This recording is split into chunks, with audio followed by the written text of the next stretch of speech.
really pleased to introduce John Amrhein, VP of McDougall Scientific.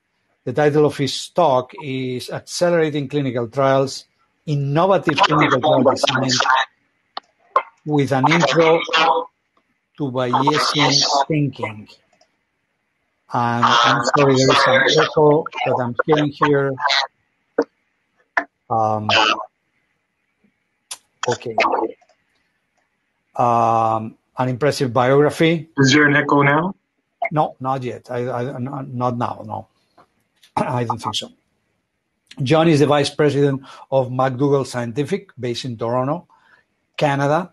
John holds a Master's in Statistics from North Carolina University and a Master's in Science from Virginia Tech. He has been progressing in his career, working with a company right now where he's second in charge of a 3-decade-old statistical consulting firm. Prior to joining McDougall, John was senior statistician at SAS Institute in Canada, where he taught statistics and programming, and he has been consulting with healthcare pharmaceutical companies for a long time. John was a mathematical statistician with the U.S. Department of Agriculture, where he designed probability-based surveys in the U.S. too. So thank you so much, and you can go on. Thank you, John. Yes, John, you may proceed. Good to know. Okay, thank you, Dr. Oscar, for that introduction. It's a pleasure to participate in our second Precision Global conference.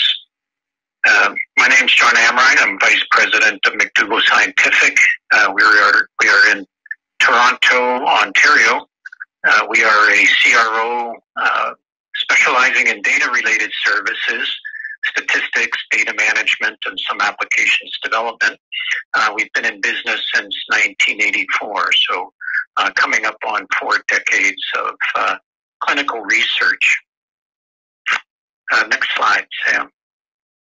Yes.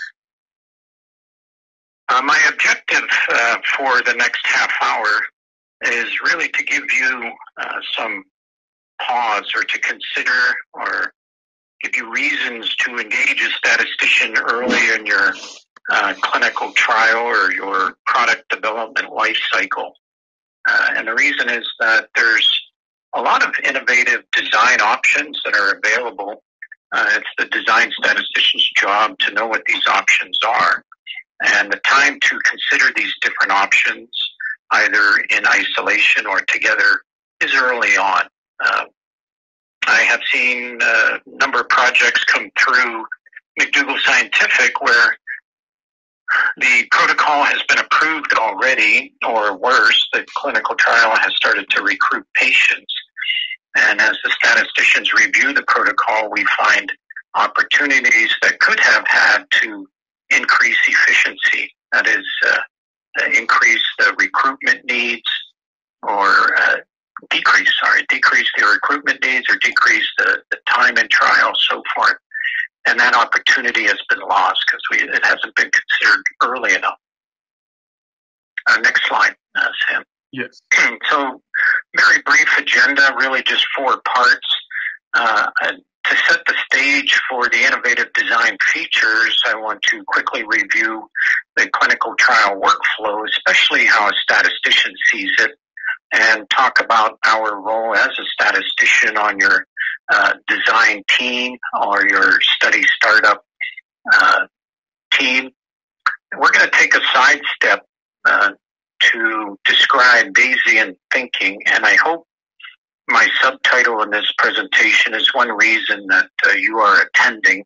You may have heard this phrase, Bayesian statistics, Bayesian methods, and I just have a few slides where I describe what it means to think like a Bayesian and what's the underlying principle of these Bayesian methods, without getting into any mathematical or statistical detail. And that'll set us up nicely to describe a few innovative design features such as adaptive by design, basket and umbrella trials, platform trials, and the newest tool, I think, in the toolbox is using external or historical data. The next slide, Sam. So the study process, and this is really from a statistician's viewpoint. The next slide, Sam. First of all, the clinical trial workflow, which all of us are quite familiar with from an operational standpoint. We're tracking and monitoring the progress of a trial. We recruit patients. We record data about those patients. Our site monitors and our data managers get busy cleaning the data, make sure each patient's data tells a cohesive story. Once we achieve database lock, the data is turned over to statisticians who analyze the clinical data, and then there's some kind of report, a clinical study report, a manuscript for publication, so forth. Next slide, Sam.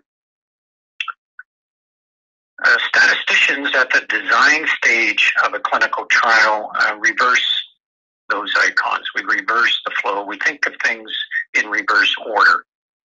And we start with what is the ultimate objective of this clinical study? What is the research question that needs to be answered? And more specifically, what is the form of that answer going to be? You might say that you want to report on the proportion of patients that achieve progression-free survival at 12 months for those patients that have some stage of a cancer. And that outlines very nicely the population you're targeting, what your endpoint is, what the outcome is, so forth. With that information, we will identify analysis options. We have to do a survival analysis or confidence intervals around a proportion. We have several options available, even for a single endpoint or outcome. And based on that analysis that we're going to do, we would identify what data are required for us to perform that analysis. Once the data requirements are established, then we can talk about the different study design options. And that's what we're here today to describe, or what are some of those design options. And it's only at the very end that we like to hear the question, how many patients do I need? What's our sample size? Oftentimes, folks like to put that question at the head of the workflow when it really belongs at the last stage. The next slide, Sam. Okay, so let's talk very briefly about the statistician's role on the team. Next slide. And I call this the protocol team. It's made up of a number of different roles, statistician being one of them. But a statistician requires communication, collaboration with a number of other subject matter experts. Maybe first and foremost is the regulatory affairs specialist who outlines the regulatory pathway if this product is going to be submitted for market approval. So this expert will know what FDA requires, and that information is vital to a statistician trying to design a study. A simple example, going again to oncology, for a progression-free survival endpoint, FDA will only consider comparison trials. A single-arm study cannot use progression-free survival as an endpoint. And there's dozens and dozens of examples of FDA setting requirements that the statistician needs to be aware of. Sometimes that comes from the regulatory guidances, but it's always good to have that expert on the team.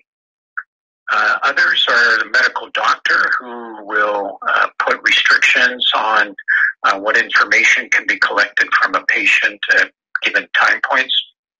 I've been on protocol development teams where the regulatory affairs expert says FDA requires biopsies at certain time points, and the medical doctor says we're not going to do that.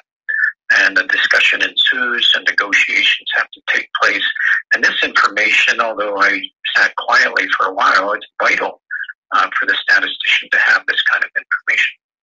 And the scientist provide information about things like mechanism of action and how the product works.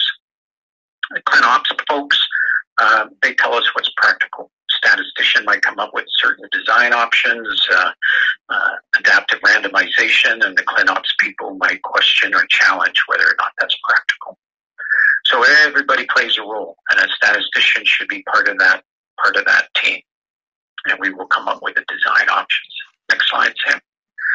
And as a statistician, our primary focus is on two elements of a clinical study, and that's variability and efficiency. I said that the regulatory affair expert outlines the pathway to get a market through the FDA and onto the market. The statistician's job is to take the sponsor and the product on that path, but do it in the most efficient manner possible. Efficiency is it's getting a certain amount of information, and you can think of hypothesis testing or confidence intervals as information for a given sample size, or reducing that sample size as much as possible to get the same information, or keeping the sample size the same and collecting more information, narrowing your p-values, decreasing your p-values, narrowing your confidence intervals. That's the efficiency.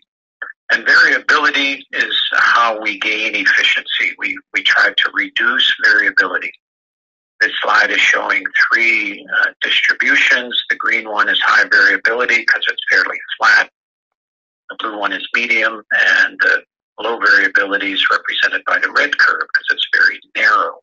And we are trying to take wide, flat curves and make them narrow to get more information out of the same number of patients. If a simple example of what is the variability, if everybody was the same, if every patient who received your product achieved the same outcome, you only need a sample size of 1, and that tells you what you need to know. But all patients, all participants were all different, and we might receive the same treatment. We have the same baseline characteristics, and yet we have different outcomes. Why is that? And that's variability, and that's what we're trying to grapple with. Okay, Bayesian thinking. The next slide, Sam, introduces our side step. We can go to the next slide. If I had to discuss, well, I guess that's what I'm doing, is discussing Bayesian thinking on a single slide, it would look something like this. And the 3 words, degree of belief, is really how Bayesians approach probabilities. The example on the slide shows the weather forecast, and each of us, well, maybe we're not leaving our homes very often anymore, but I still go to the office every day, and I check the weather every morning. What kind of day are we going to experience? And there's always this statistic, probability of precipitation, POP. On the slide, it shows 30% one day, 20% the next, 10%. And each of us probably interprets that probability a little bit different. What's our degree of belief that it's going to rain when the probability is 30%? Do we grab an umbrella? Do we put on a rain jacket? What have you? And at what point, how high does that pop have to rise before we will grab that umbrella? And we'll probably get different answers. If I could ask you to raise your hand, 50%, 60%. Does it have to be 90% before you will take that umbrella with you? And that's how Bayesians think of probability, a degree of belief. If 50% achieve progression-free survival at 12 months, to us that's a degree of belief that a patient has that chance of still being progression-free at 12 months. This is different from how we traditionally conduct statistics in clinical trials, which is a proportion of times, a frequency. If we say 50%, then we're talking about 5 times out of 10. And that's how we interpret the probability. 5 times out of 10, patients will be progression-free at 12 months. Now, the two, that repeatability and frequency makes sense if we're talking about something that is repeatable.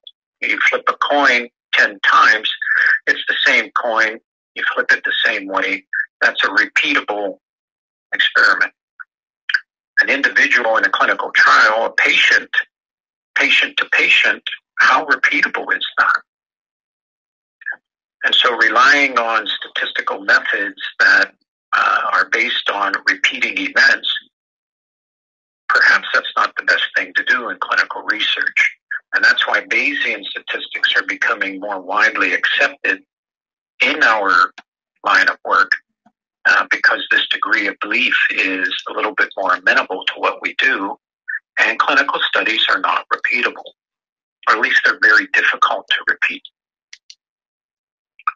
Next slide, Sam.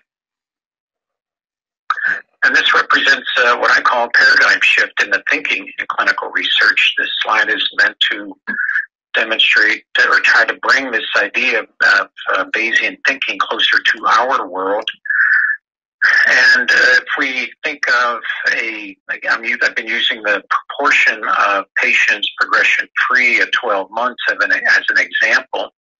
And let's say we ask our medical doctors on our protocol development team, our KOLs, some other subject matter experts, what they think that proportion will be at 12 months before we do anything.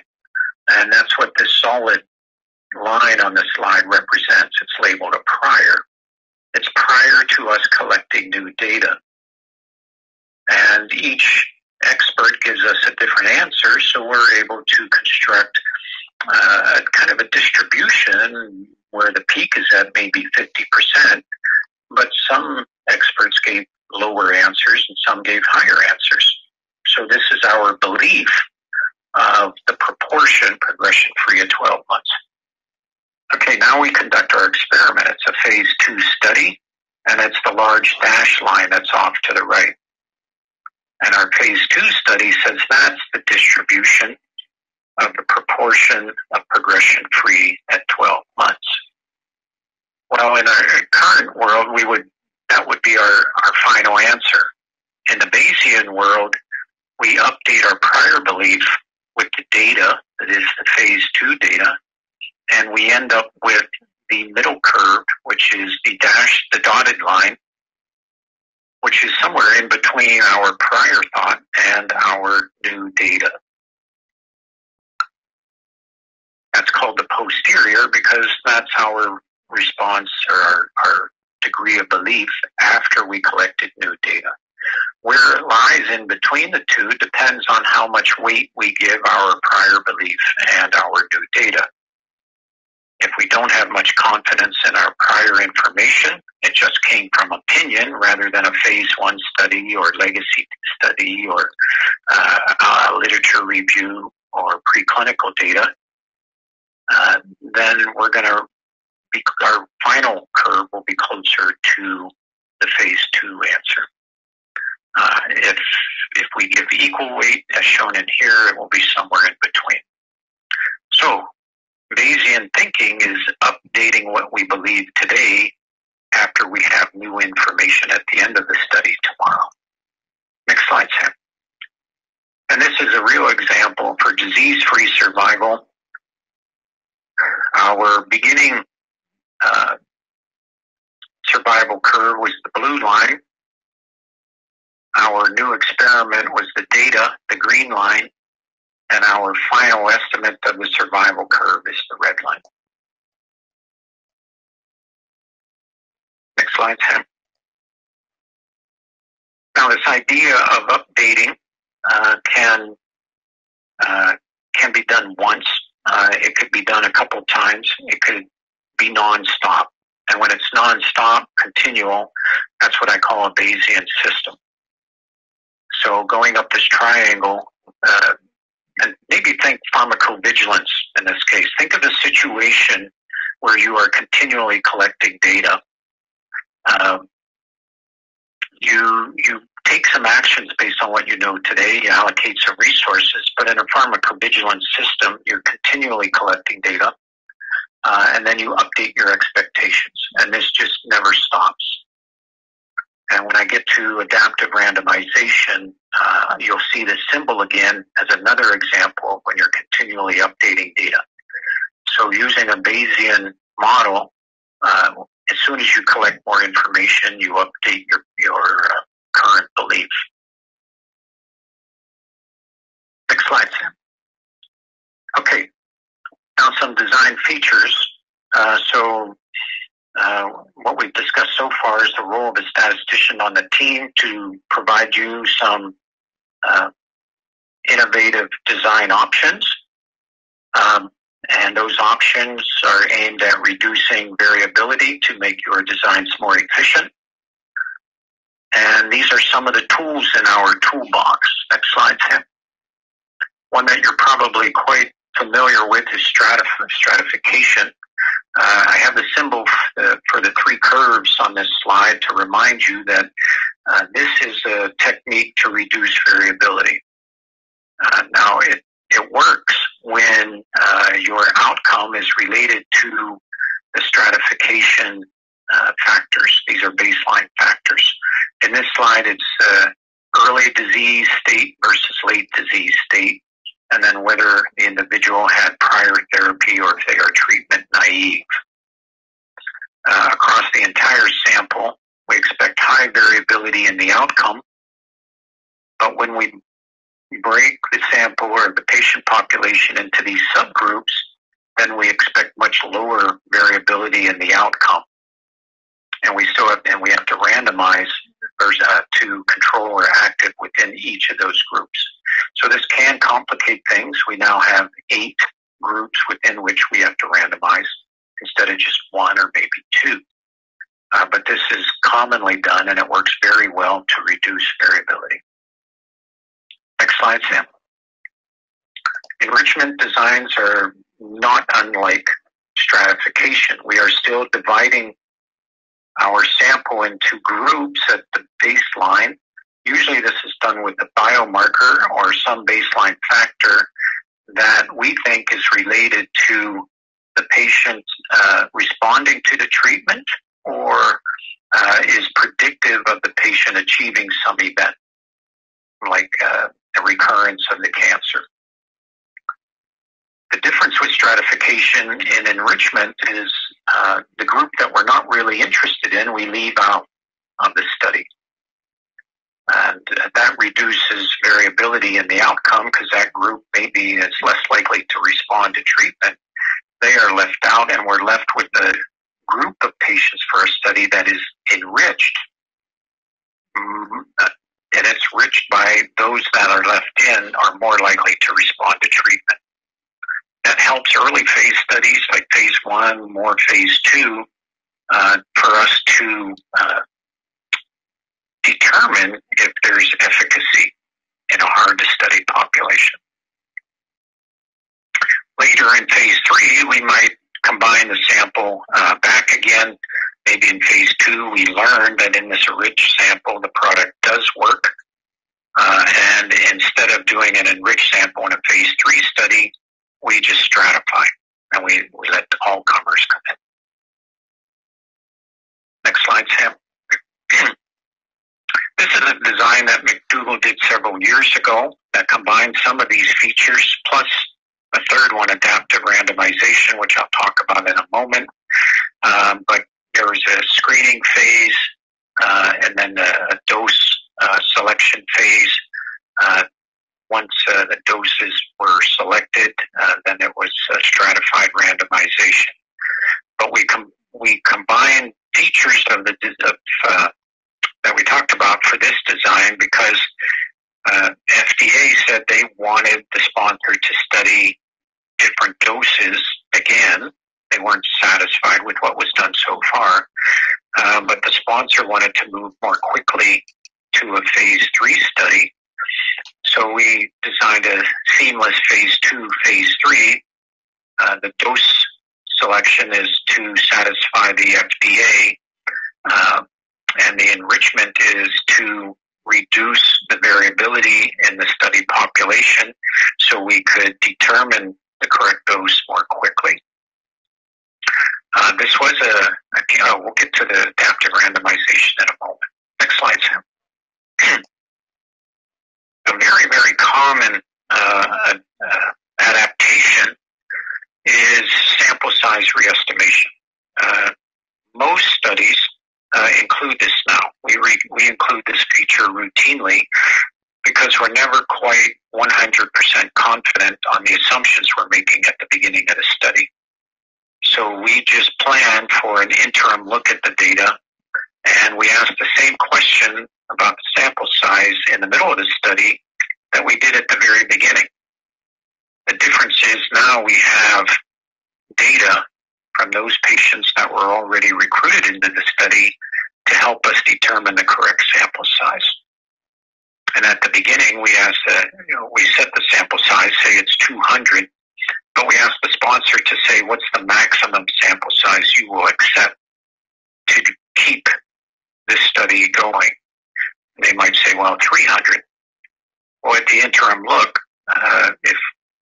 when we do our sample size reestimation, we determine that we need 350 patients, then we tell them that they should stop the study.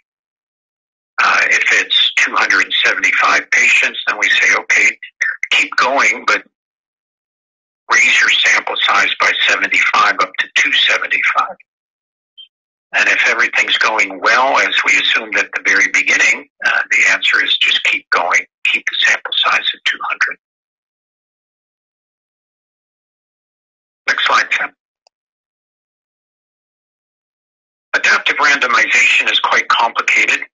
Adaptive randomization says that not every patient coming into the study has the same probability of being assigned to a treatment arm. This is common in oncology when we have very toxic treatments that are being considered, and we're concerned about toxicity, but we also want to study efficacy. So we combine those two into some type of utility score, and we want to move forward. That is, we want to randomize patients very quickly to a dose of the product that is neither toxic, but it also works well. And that's the intent here. And as each patient comes into the trial, we take an early time point and we analyze the outcome at that early time point. And then later in the trial, there's a later time point, which is the primary. And we make decisions about which arm to drop, which dose to drop, or which to continue based on those interim analyses. And instead of waiting for groups of patients to complete that time point, as we did in the sample size reestimation, we do it as each patient completes that time point. That's why I have the Bayesian System symbol on this slide. It very rapidly moves recruited patients away from toxic doses and doses that don't have efficacy. It's both ethical and efficient. Next slide, Sam. Okay, some more innovative design features, this time baskets and umbrellas. This won't take too long to go through. I know we're just about finished. Next slide, Sam. The traditional design, let's pretend that we have our subject matter experts tell us that our product is going to might work on 4 different indications. In this example, it's 4 different cancers, maybe lung cancer, colorectal, breast cancer, so forth. The shape of the icon indicates the type of cancer that's being studied. And then there's mutations at the cellular level that may be associated with more than one of these cancers. So the red mutation is seen both in the circles and the squares and the triangles, actually all 4 of them, the diamonds too. So we want to study our product on all 4 cancers. And the traditional way to do that is to have 4 studies. They're separate, 4 different protocols, and all the overhead cost that comes with getting a trial up and running and completed, times 4. Next slide, Sam. A basket design tries to be more efficient by doing fewer studies, and we take our product and we do it on all 4 cancers at the same time. And that's based on mutation. Typically, products will have some mechanism of action that works for a given mutation. So in any cancers that we find that mutation, then let's bring them together into one study. And then if there's a second drug, then they can do the same thing. So instead of 4 studies, we have 1. Next slide, Sam. An umbrella trial kind of flips that on its head. And instead of 1 drug against 4 cancers, it's multiple drugs against 1 cancer. This is becoming common in the big pharma, where different pharmaceuticals get together and combine resources and study a cancer or an indication altogether. And each drug follows a master protocol, let's say, and each one will tweak that protocol as required for their drug. But one of the big efficiencies here is if there is a standard of care arm, they don't have to have, in this case, 3 standard of care arms. They can all share the same standard of care arm. So it's multiple drugs in the same indication sharing resources. Next slide, Sam. Platform trials. You may have heard about platform trials. Next slide, Sam. Before we talk about the platform trial, let's think about the traditional stratified design. Traditionally, we would have, I think of this as starting big and going small. So we might have a standard of care plus a treatment, standard of care A plus a treatment, standard of care B plus a treatment, and each one will have a standard of care arm.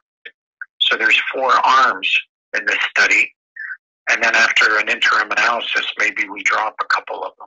In this slide, we drop treatment B. So we're starting big and we're going small. Study all populations from the beginning and drop underperforming treatments. And we narrow the population. We might narrow with enrichment, and we might have sample size confirmation at an interim analysis. Next slide, Sam. The way platform trials differ from that traditional method is to start small and then get big. And we start small by not including all treatment arms at the beginning. In this case, the master protocol governing the study, well, it's called down a master protocol. This example is for pancreatic cancer.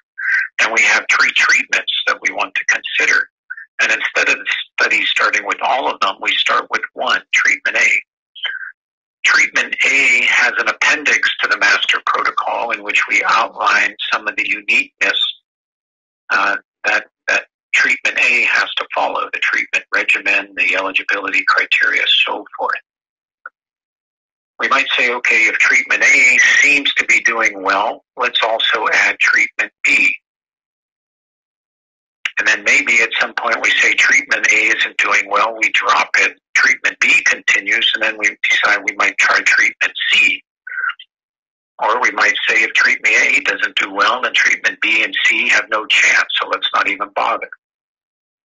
So it's a different way of thinking about it. If you go to the next slide, Sam, this graph, I hope, kind of shows pictorially the idea. Starting in, say, January with treatment A, that's the blue lines, there's a standard of care arm, a control arm, plus the treatment arm. And we recruit over time. Maybe in March we say, okay, we're going to start treatment B. And in May we do an interim. And either we do an interim analysis on treatment A, or maybe it's B and A. But notice that the standard of care arm, often in these platform trials, can be combined. So that each of these treatments, instead of using a small control arm, it's much larger than it would have been otherwise. So again, we can share resources and reduce patient counts studying multiple treatments in the same study. Next slide, Sam. Actually, let's skip the master protocol. The next slide is just the WHO master protocol for COVID studies. I thought that might be of interest. Let's go to the slide that says innovative design features. I just have one more slide. The next one, using historic data. This one I find extremely exciting. There's been a lot of studies done to date in many therapeutic areas, and rather than reinventing the wheel and recollecting data, let's leverage what already exists. That's the principle behind using historic data. It has to be planned very carefully and conducted very carefully. That's because if you're going to use your historic data, maybe that wasn't yours, it's in the literature, it's been published, maybe a registry study somewhere, you have access to these data. The conditions under which those data were collected, the population that was studied at that time needs to be congruent. That is, it needs to be like the population you intend to study today. And that's the most difficult piece to determine, possibly, and that's the biggest discussion that you will have with the FDA, is for everybody to agree on the congruency of that historic data with your population that you intend to study. We recently put a study design in front of Health Canada where we established a control arm completely from literature. There was no standard of care. There was no control arm in this study. It was a single arm study, but we have their interest and we're in discussions with them about how to make sure that our, what we call a synthetic control arm, meets their requirements for this congruency. So exciting possibilities here. In that instance, there would have been no need to collect any data from any control patients, which is highly efficient. And with that, Sam, I will stop. Sorry I went over. I get excited talking about this stuff. Wonderful. So thank you again for your presentation, John. And I'm wondering, is there any questions for John from the audience or from our chair, Dr. Oscar? We do have one question from Jorge from Trial Card, and he's asking John, historical data has been used for epilepsy trials to eliminate placebo arms.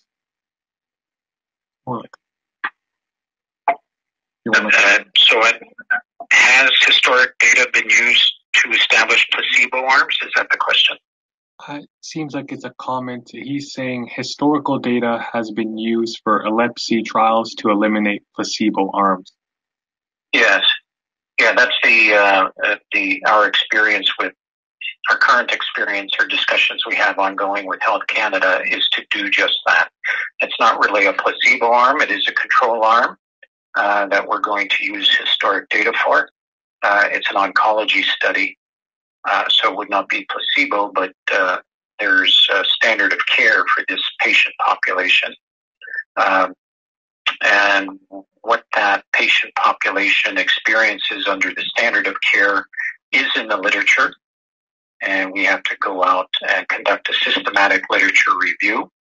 That too has to be planned and documented. There's well-established methods for conducting systematic literature reviews. And then the analysis that has to be done, there's literature in the statistical literature about how to do this with a synthetic control arm. But yes, it is possible.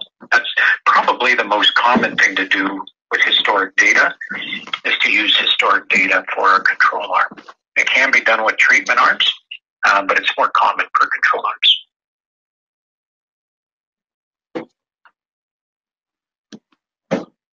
Any other questions? Excellent presentation, John. I have a very simple question, and this is in adaptive clinical trials. What has been your experience when making changes which are obviously data-driven and statistically driven too, when speaking with the actual sponsor or with the DMC, with the Data Management Committee? If I understood the question, what's my experience with adaptations with the Data Monitoring Committee? Are those there's usually we do all kinds of adaptations. The most common is that sample size adaptation. But we have adapted treatment arms. We've adapted dosing. We've adapted time of treatment. There's really no limit on what you can adapt as long as you pre-plan, put it in the protocol, what you intend to do, when you intend to do it, and how you're going to make your decisions. And then you must adhere to it. And that's the discussion that occurs with that protocol writing team, so everybody is aware of what's planned and what you intend to do. And then, of course, the regulatory authority gets their chance to review and comment. But we've adapted a number of things as long as we pre-plan it. Changes that are made on the fly through a protocol amendment are not well received, in my experience, by the regulatory authorities. It's possible, but there's more hoops to jump through, if you will. Great, thank you. Wonderful. Any other questions for John from the room? All right, thank you so much for your presentation, John.